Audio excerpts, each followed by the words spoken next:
Hey, Andy here from builderhottub.com. In this video, we're going to catch up with Doug and his DIY hot tub build. So let's go ahead and take a look.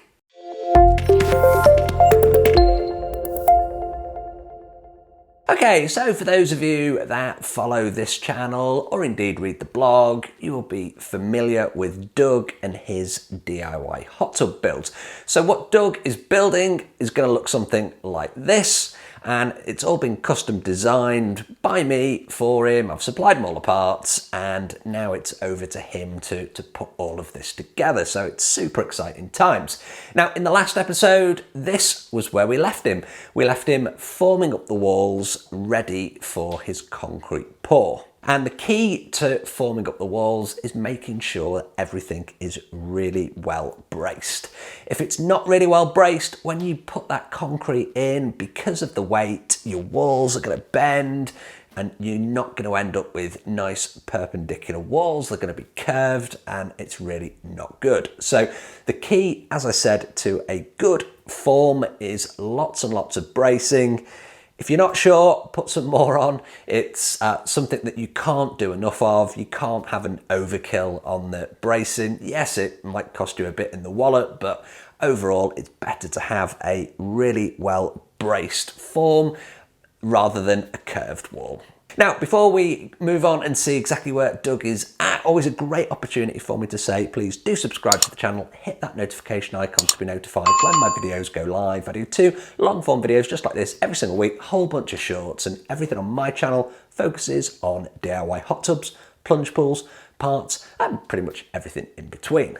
Okay, so the truck is back, and that can only mean one thing. It means that Doug is ready to pour his walls. Now, when you order your concrete, you're normally going to give the guys or girls a volume that you're going to need, so you're going to need to calculate that first. Some companies will do a kind of pay-as-you-pump model, so they'll charge you for exactly how much you use. But most companies will want to know how much concrete you're actually going to want delivering and going to use in your project. Now, it's not an option for Doug, but you can get this pumped in. So you can have the truck park outside and then they run a very long kind of hose and they will pump that concrete in for you.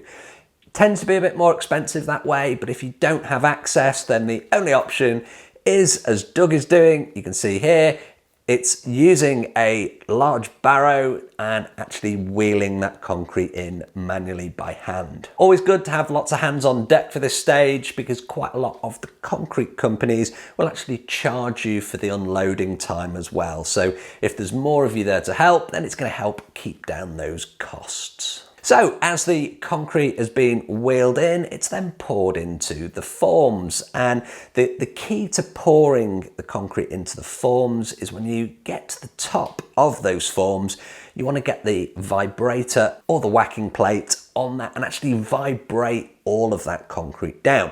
So the vibrations not only allow the concrete to move and fill all of the voids in the wall so that you're going to have no holes in your actual structure once you remove those forms, but it also allows the air to reach the top. So if you've got air bubbles in your walls, then obviously there's less strength and there's also chances of leaks. So really want to vibrate those walls on top of the forms with a whacker plate. Just keep going round nice and slowly, and that allows all of the air to rise. It allows the concrete to fill all the spaces, and you'll be left with perfect walls when you remove the forms. So as you can see, Doug has poured all of the walls for the hot tub and for the Infinity Edge catch basin as well. He's done that all in one go.